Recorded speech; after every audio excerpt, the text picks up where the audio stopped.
Hello வணக்கம். இது உங்கள் சிவி ஜோன். எல்லாரும் எப்படி இருக்கீங்க? ஈனை பார்த்தீங்கன்னா சண்டே எபிசோடுக்காக எல்லாருமே காத்துட்ருப்பீங்க. அது மட்டும் இல்லாமல் நேற்று சாட்டர்டே எபிசோடு எப்படி போச்சு அப்படி கேட்டிங்கன்னா கண்டிப்பாக வந்துட்டு ரோஸ்ட் செம மாதம் இருந்துச்சு. நிறைய பேருக்கு வந்துட்டு இன்றைக்கி ரோஸ்ட் பண்ணுற மாதிரி தெரியல அப்படின்னா அதுதான் வந்து விஜய் சேதுபதி அவருடைய அந்த ஸ்டைல். அதாவது ஷோவில் ரோஸ்ட்டை பார்த்துருப்பீங்க. ரோஸ்ட்டே ஒரு ஷோவாக இருந்துச்சுன்னா அந்த மாதிரி தான் நேற்று ஃபுல்லாக இருந்துச்சு. அதாவது ஒரு சில பேர் வந்துட்டு ஐஸ் வைப்பாங்க. சார் நான் உங்களுக்காக ஒரு பாட்டு எடுத்து வந்து சார் போதும், நீங்கள் காட்டின பாட்டெலாம் போதும் உட்காருங்கன்னு சொல்லி கலாய்ச்சி சம்பவங்கள் சூப்பராக பண்ணியிருந்தேன். சார் இன்றைக்கி வந்துட்டு நம்ம ஆதிரி எவிக்ட் ஆகிருக்காங்க அப்படின்ற விஷயம் நேற்றே வந்துட்டு வெளியே வந்துருச்சு. ஆனால் ஆதிரி வெளியே போகும்போது ஓட்டு போட்ட மக்களை, அதாவது ஓட்டு போடாத மக்களை, அதுதான் விஷயம். ஓட்டு போட்டவங்களை வந்து எப்படி திட்ட முடியும்? ஓட்டு போடாத மக்கள் வந்து பயங்கரமாக திட்டியிருக்காங்க போல இருக்குது, செம்ம காண்டாக இருக்காங்க போல இருக்குது. அவங்க வந்து வெளியே வந்து என்ன சொல்லியிருக்காங்க அப்படின்னு நியூஸ் வருதுன்னா, இந்த ஷோ ஒழுங்காக பார்த்து ஓட்டு போடாத தற்கொலை மக்களால் தான் நான் இருக்கேன்ட்டாங்க. அடா பாவிகளா, ஏயா நீங்கள் விளையாண்ட விளையாட்டுக்கு நாங்கள் ஓட்டு போடலைன்னா நாங்கள் தற்கொலை, இதுனே இது கூத்தா இருக்குது அப்படின்னு. ஆக்சுவலாக அவங்க வந்துட்டு அவங்க சார்பாக மட்டும் பேசியிருக்க மாட்டாங்க, மாயா சார்பாகவும் பூர்ணிமா சார்பாகவும் பேசியிருப்பாங்கன்னு நினைக்கிறேன். ஏன்னா அவங்களாம் வந்துட்டு உண்மையிலே நான் வந்து நல்லா பண்ணேன் ஆனாலும் எனக்கு வந்து கப்பு கிடைக்காம போயிடுச்சுன்னு சொல்லிட்டு ஒரு ஃபீலிங்கில் தான் வெளியே போனாங்க. ஏன்னா அவங்கள பொறுத்த வரைக்கும் அவங்க பண்ணுறது எல்லாமே நியாயம். எப்பயுமே பார்த்தீங்கன்னா ஒரு பாசிட்டிவ் ஒரு நெகட்டிவ் கண்டிப்பாக இருக்கும் வச்சுங்களேன். நெகட்டிவ் ரொம்ப ஹையாக இருக்கும், பாசிட்டிவ் ஹையாக இருக்கும். அது வந்து நெகட்டிவ் வந்து என்ன பண்ணும், நான் பண்ணுறது தான் பாசிட்டிவ் நினச்சிட்டு அந்த நெகட்டிவ் வந்து அதோட பாசிட்டிவ் வந்து பண்ணிட்டு ஆனால் அது நெகட்டிவ் தான். பாசிட்டிவ் அதே மாதிரி இருக்கும். அதனால தான் வந்து ஹீரோ வில்லன்ற மாதிரி விஷயங்கள்லாம் வந்துட்டுருக்கு சரிங்களா. அதனால் ஆதிரி எவிக்ட் ஆகும்போது இந்த மாதிரி ஒரு மக்களை பார்த்து ஒரு விஷயத்தை பேசிட்டு போயிருக்காங்க. பட் அவங்க ஒன்று திங்க் பண்ணாமல் விட்டுருக்காங்க.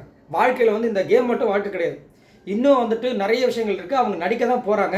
இந்த நடிப்பை வந்து மக்கள் பார்க்கணும். ஸோ பார்க்குற மக்களே இப்படி அவங்க வந்துட்டு திட்டினாங்கன்னா எந்த மக்கள் பார்ப்பாங்க அவங்க நடிப்பை? ஸோ எப்பயுமே வந்துட்டு அந்த ஆத்திரம் வரும், எல்லாருக்கும் கோபங்கள் எல்லாமே வரும்.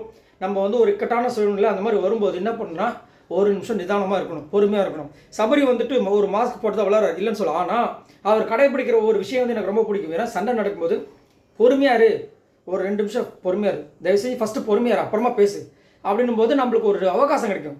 அப்போ நம்ம என்ன பண்ணுவோம், சரி ஓகே, இல்லைனா அதாவது தடப்படலாம் எல்லாத்தையும் பண்ணி முடிச்சுட்டு அப்புறமா யோசிப்போம். இது நிறைய பேரோட லைஃப்பில் நடந்திருக்கும், என்னோடய லைஃப்பில் நடந்திருக்கு. நிறைய இடங்களில் கோவப்பட்டு என்னென்னமோ பண்ணிட்டுச்சு, அவசரப்பட்டமே, ஒரு நாள் தப்புக்கு இப்போ ஒரு வாரம் அலையிறமே அப்படின்ற மாதிரிலாம் வந்துட்டு நடந்திருக்கு. ஸோ அதனால் வந்துட்டு அந்த மாதிரி ஒரு தப்பு தான் இந்த வாட்டி வந்துட்டு ஆதிரை எவிக்ட் ஆகும்போது பண்ணியிருக்காங்க. பட் இதுக்கு முழுக்க முழுக்க காரணம் யார் கேட்டிங்கன்னா கண்டிப்பாக அது ஆதிரை மட்டும்தான். மக்களை குறை சொல்லி பிரயோஜனமே கிடையாது. ஏன்னா அதே மக்கள் தான் உங்களை ஃபஸ்ட்டு வீக்கு ஃபஸ்ட்டு பிளேஸில் உட்கார வச்சாங்க. அப்போ இனிச்சதா இல்லையா? அப்புறமா நீங்கள் 2வது வாரம் வந்துட்டு நாமினேஷன்ஸில் வரல, நீங்கள் ஜாலியாக இருந்தீங்க, உங்களோட கேம் ஸ்வங்கின்னு போச்சு, சூப்பர் டிலக்ஸில் இத்தனைக்கு இருந்தீங்க, உங்கள் பவரை செம்மையாக யூஸ் பண்ணி பயங்கரமாக பண்ணியிருக்கலாம். ஏன் ஃபஸ்ட் நாள் வந்துட்டு சபரியும் எஃப்ஜேவும் என்ன வேலை பண்ணாங்க, இது விஜய் பார்வதி இருக்கும்போது என்னென்ன வேலை பண்ணாங்க, அந்த மாதிரி நீங்களும் பண்ணியிருக்கலாம். பட் நீங்கள் வந்து என்ன பண்ணீங்க, எஃப்ஜே கூட தான் டைம் ஸ்பெண்ட் பண்ணீங்க. கடைசியில் அதுவும் என்ன ஆகிடுச்சு, சரி அதையாவது சக்ஸஸாக முடிஞ்சதா உங்களுக்கு? அதுவும் இல்லை. கடைசியில் எஃப்ஜே என்ன சொல்லிட்டாரு, நாங்கள் வந்துட்டு லவ்வே பண்ணல, நான் வந்து வேண்டான்னு சொல்கிறேன், சுற்றி இவ்வளோ கேமரா இருக்குன்னா விளையாட்டா அப்படின்ற மாதிரி ஒரு கலாச்சி விட்டாப்புல. அவங்க ரொம்ப ஃபீல் பண்ணாங்க. ஸோ அதுலேயும் கோல் அவங்களுக்கு. இப்போ இதையும் இந்த மாதிரி ஒன்று பேசிட்டு போயிருக்காங்க. பட் இது எப்படியோ அது உள்ளுக்குள்ள ஒரு வருத்தம் இருக்க தான் செய்யும். பட் ஒன்றும் பண்ண முடியாது. அதை வந்துட்டு வெளியே வந்ததுக்கப்புறம் யோசிச்சு ஒன்றும் பண்ண முடியாது. இதை வந்துட்டு அவங்க இந்த பிக் பாஸ் வீட்டுக்குள்ளே இருக்கும்போது அதை பண்ணி கொஞ்சம் யோசிச்சிருந்தாங்கன்னா கண்டிப்பாக தரமான ஒரு கண்டஸ்டண்ட்டாக இருந்திருப்பாங்க. அதுவும் போன வாரம்லாம் பார்த்தீங்கன்னா ரொம்ப வயலண்ட்டாக பிஹேவ் பண்ணி ஆக்சுவலாக வந்து ரெட் கார்டு கொடுக்க வேண்டிய ஒரு பர்சன் அவங்க. ஏன்னா நேற்றே வந்து சொன்னார். ஆனால் அவர் என்ன சொல்ல வர்றார் விஜய் சேதுபதினா, நான் உங்களை அசிங்கப்படுத்த வேண்டிய அவசியமே இல்லை. அவங்களுக்கு மட்டும் இல்லை, எல்லாருக்குமே சொல்கிற விஷயங்கள் என்ன, நான் உங்களை அசிங்கப்படுத்த வேண்டிய அவசியமே இல்லை. ஏன்னா நீங்கள் வந்துட்டு உங்களுடைய கேரக்டரை வெளியில் ப்ரொஜெக்ட் பண்ணி நீங்களே உங்களை அசிங்கப்படுத்திக்கிறீங்க. இதுக்கு மேலே நான் வேறு உங்களை அசிங்கப்படுத்தணுமான்றது தான் நேற்றோட கான்செப்ட். நல்லா நோட் பண்ணி தெரியும்னா சுபிக்ஷாவை சூப்பராக ஒன்று சொல்லியிருப்பாங்க. அம்மா நீங்கள் விளையாண்ட கேமை நான் குறை சொல்லவே இல்லைம்மா, சாரி சார் சொல்லுங்கம்மா, சாரி வேண்டாம், உங்கள் கேமை நான் வந்து குறை சொல்லலை, உங்கள் கேமை நீங்கள் அந்த மாதிரி பிரதிபலிச்சிங்களே. அதாவது நான் வந்து டீல் பேசுனதை வந்துட்டு கனிக்கிட்ட வந்துட்டு பேசின டீல் பண்ணாமல் விட்டீங்க, விஜய் பார்வதிக்கிட்ட பேசின டீலை பண்ணாமல் விட்டீங்க.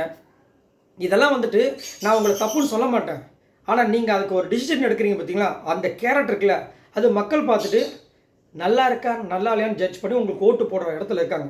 அதனால் தயவு செஞ்சு உங்களோட கேரக்டரை வெளியில் காமிக்கும்போது கொஞ்சம் ஒழுங்காக கரெக்டாக காட்டுங்க அப்படின்றத அவர் சூப்பராக சொன்னார். அது வந்து உண்மையிலேயே பாராட்டக்கூடிய விஷயம்தான். ஏன்னா அவர் திட்டி அவங்க வந்துட்டு அவங்களுடைய பேரை டேமேஜ் பண்ணுறதுக்கு உங்கள் கையில் நான் விட்டுறேன். ஏன்னா ஆல்ரெடி நீங்களே வந்து உங்களுடைய பேரை வந்து டேமேஜ் பண்ணிகிட்ருக்கீங்க. அதை தான் கமருதீனுக்கும் சொன்னார்.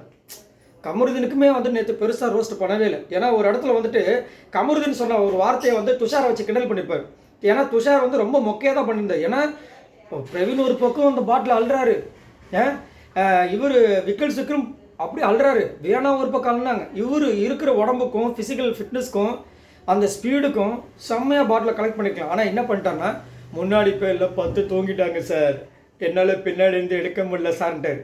அப்போ அப்படி கிடையாது, உங்களுக்கு இன்ட்ரெஸ்ட் இல்லை. இல்லைன்னா ஏன் உங்களால் போய் முன்னாடி போய் படத்தில் எடுக்க முடியாதா? கோவப்பட்டு கமருதீன் கிட்ட போய் நெஞ்சிலெல்லாம் அடித்து தள்ளினீங்களா? ஏன் செய்யலை? இன்ட்ரெஸ்ட் இல்லை. இன்ட்ரெஸ்ட் எங்கேயோ போயிடுச்சு, மயக்கத்தில் இருக்கார். அதை தானே போன வாரமும் சொன்னார், நீங்கள் உங்களோட நினைப்பு எங்கே வச்சுருக்கீங்கன்ட்டு. அதனால் துஷாரை கலாய்க்கும் போது என்ன சொல்லிட்டாரு, கமருதீன் சொன்ன அந்த வார்த்தையை சொல்லி திட்டினார். 6ஆம் கிளாஸ் 9ஆம் கிளாஸ் சொல்லும்போது கோபம் வருதுல்ல, அப்புறம் இந்த மாதிரி அண்ணா என்ன அர்த்தம் அப்படின்போது இந்த பக்கம் கமருதீன் ஒரு சிரிப்பு செஞ்சாரு. நான் தான் அப்போவே சொன்னேன்ல, நீ 6ஆம் கிளாஸ் படிக்கிற பையன் மாதிரி தான் பண்ணுறேன், 9ஆம் கிளாஸ் படிக்கிற பையன் மாதிரி தான் பண்ணுறேன் அப்படின்ட்டு. அதை வந்துட்டு அங்கே சொன்னோடனே சிரித்தவொடனே செம்ம கலாய்ச்சார். யார்? விஜய் சேதுபதி. கமருதீன் சிரிச்சிங்களா, சூப்பர், வெரி குட் அப்படின்ட்டு போட்டு கலாய்க்க ஆரம்பிச்சார். இல்லை சாரி சார், இல்லை தேவையில்லை. அதுக்கப்புறமா தான் கமருதீன் போட்டு பொலன்னு பொழந்தார். அதே மாதிரி வார்னிங் கொடுத்துட்டாரு, நீங்கள் திரும்பவும் இந்த மாதிரி விஷயங்களில் ஈடுபட்டீங்கன்னா அடுத்த வாட்டி மக்கள் ஓட்டு போடட்டும், அதுக்கப்புறம் மக்களோட ஓட்டு கம்மியாக இருந்துச்சுன்னா இவரை வெளியே அனுப்பிச்சிடலாம். அப்படிலாம் நான் வெயிட் பண்ண மாட்டேன், நானே டிசிஷன் எடுத்து வெளியே அனுப்பிச்சிடுவோம். ஏன்னா எங்ககிட்ட பவர் இருக்குது. ஏன்னா நீங்கள் ஒரு சில பேர் வந்து உங்களோட அசட்டு தைரியத்தால் என்ன பண்ணுறீங்கன்னா, உங்களுடைய தைரியத்தை இந்த வீட்டில் இருக்கவங்களோட பெருசு அப்படின்னு நினச்சி நீங்களாக இருந்தாலும் சரி, ஆதரியாக இருந்தாலும் சரி, திவாகரின்னு ஒரு சில பேரில் பண்ணிகிட்டு இருக்கீங்க அப்படின்னு சூப்பராக வந்துட்டு தரமான ஒரு சம்பவத்தை கொடுத்தார். இதில் எனக்கு இன்னொரு வருத்தம் இருக்குது. இந்த வருத்தம் கண்டிப்பாக எல்லாருக்கும் இருக்குது. இப்போ எல்லாருமே கலாய்க்கிறார், விஜய் பார்வதியை கலாய்க்கிறாரு, கமருதீனை போட்டு பொழக்கிறாரு, திவாகரை கலாய்க்கிறாரு, வினோத்தெல்லாம் நேற்று புள்ளி பண்ண அந்த பாடி ஷேமிங் பண்ணதுக்கு போட்டு செதுக்குனார். ஏன்னா அவங்களே அவங்கள எடுத்து பூசிக்கிறாங்க, நீங்கள் வரி பண்ணிக்கிறீங்க, உங்களை அவங்க கலாய்க்கிறதுலாம் அவங்களோட கேரக்டர் வெளியே வந்துட்டு அவங்க அசைக்கப்படுறாங்க, விட்டுருங்கன்னு. ஆனால் இந்த எஃப்ஜேவை மட்டும் என்ன ஒன்றுமே புரிய மாட்டேதுப்பா. எஃப்ஜே என்ன தான் இவருக்கு வந்து பண்ணி வச்சிருக்காரு? ஒருவேளை தூரத்து சொந்தமா, இல்லை கூட பிறந்த தம்பியா, இல்லை எந்த உறவுக்காரரா, என்னன்னே ஒன்றும் புரிய மாட்டேதுப்பா. வாரம் நானும் பார்க்குறேன். அதாவது எல்லாருமே வந்து விஜய் சேதுபதி கிட்ட பேசுகிறதுக்கு பயப்படுறாங்க. ஆனால் இவர் ஜாலியாக இருக்கார். நேற்று அவ்வளோ ரோஸ்ட்டு நடக்குது. கடைசியாக இவர், சார் அந்த ஜூஸை நான் அண்ணே சாரில் மற்றவங்க சொல்லுவாங்க, அண்ணே அந்த ஜூஸை நான் குடிச்சிடுமா? தாராளமாக குடி தம்பி குடி தம்பி, உனக்காக இல்லையா தம்பி, ஆனால் பாவக்காய் ஜூஸ் தம்பி பார்த்து குடி தம்பி அப்படின்றாரு.